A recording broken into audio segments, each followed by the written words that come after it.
निचान आपका स्वागत करता हूं आपके अपने यूट्यूब चैनल पर। दोस्तों आज की वीडियो यहां पर जो है जीएसटी को लेकर है। जीएसटी पोर्टल पर काफ़ी बड़ा चेंज आने वाला है। यहां पर जो है नई फैसिलिटी को एनेबल किया जा रहा है। उसके लिए इनवॉइस मैनेजमेंट सिस्टम प्रॉपर्ली आने वाला है। तो आप समझ लीजिए जो आपका डैशबोर्ड है रिटर्न का वो भी काफ़ी अफेक्ट होगा इससे। तो इन्होंने यहाँ पर जो है इसी ट्रांसपेरेंसी के लिए कि आप पहले से समझ लें कि किस तरीके से ये चीज़ें आपको यहाँ पर शो करने वाली है।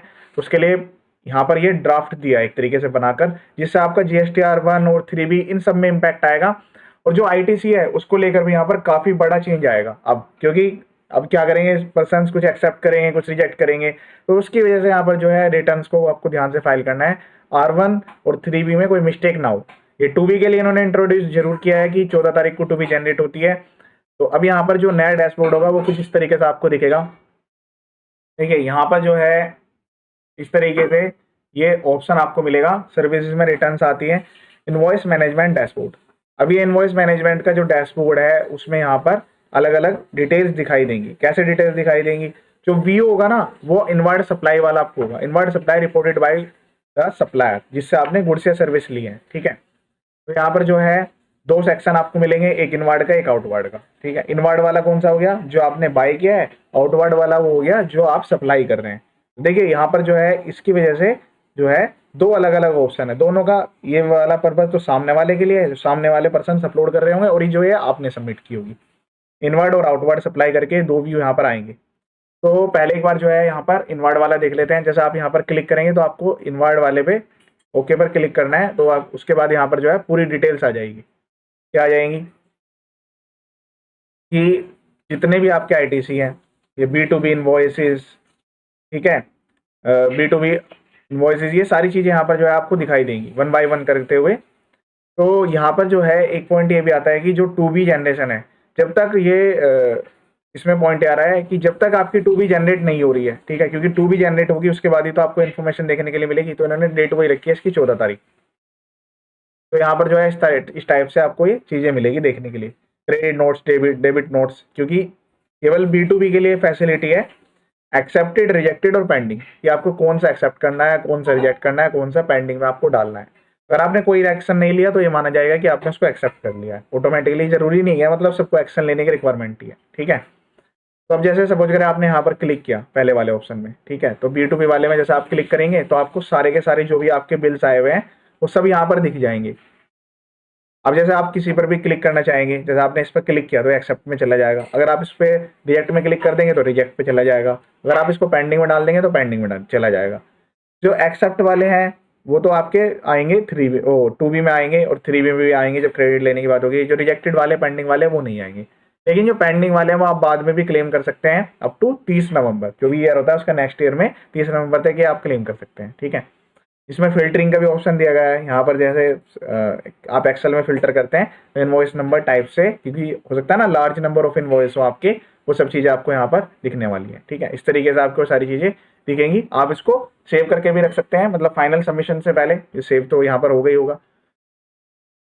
फिर आपको फाइनल यहाँ पर दिखेगा कि आपने 2 एक्सेप्ट करे हैं, 2 रिजेक्ट करे हैं, 2 पेंडिंग में आपके चले गए हैं, और यहाँ पर सेव करके सबमिट, वही OTP की तरह इसको फाइनल माना जाएगा। जब आप OTP सबमिट कर देंगे, accept the record, reject the record, mark pending for future action, कि फ्यूचर में आप एक्शन लेना चाहते हैं। बल्क सिलेक्शन भी यहाँ पर अलाउड है, कोई ऐसी दिक्कत नहीं है, बल्क सिलेक्शन भी यहाँ पर हो जाएगा। ठीक है, यहाँ पर जब आप सबमिट के लिए करेंगे तो उस पर आएगा कि आपने जो है टोटल इतने आपके रिकॉर्ड्स हैं, टोटल नंबर ऑफ रिकॉर्ड्स इतने हैं, उसमें आपने ये एक्सेप्ट किया है, रिजेक्ट किया है। उसके बाद फाइनली ये डिटेल सबमिट हो जाएगी और आप एक्सेल में भी इसको डाउनलोड कर पाएंगे।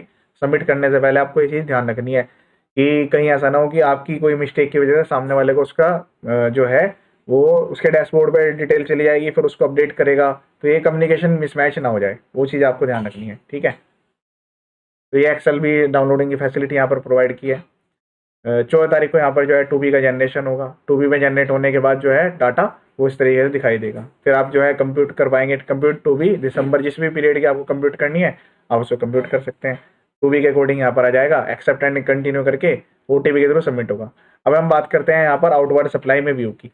तो जैसे ये पर्सन जो भी बायर हैं, अगर वो अपनी डिटेल्स को सबमिट करेंगे तो उनको यहाँ पर वो चीज़ें दिखाई देगी। देखिए यहाँ पर जैसे आउटवर्ड सप्लाई में किसी पर्टिकुलर पीरियड दिसंबर ले लेते हैं, सर्च पर आप क्लिक करेंगे तो यहाँ पर आपको दिखेगा कि आपके जो टोटल नंबर ऑफ रिकॉर्ड्स है वो कितने हैं। मतलब ये तो आपके रिकॉर्ड्स है ना कि आपने कितने फाइल किए थे।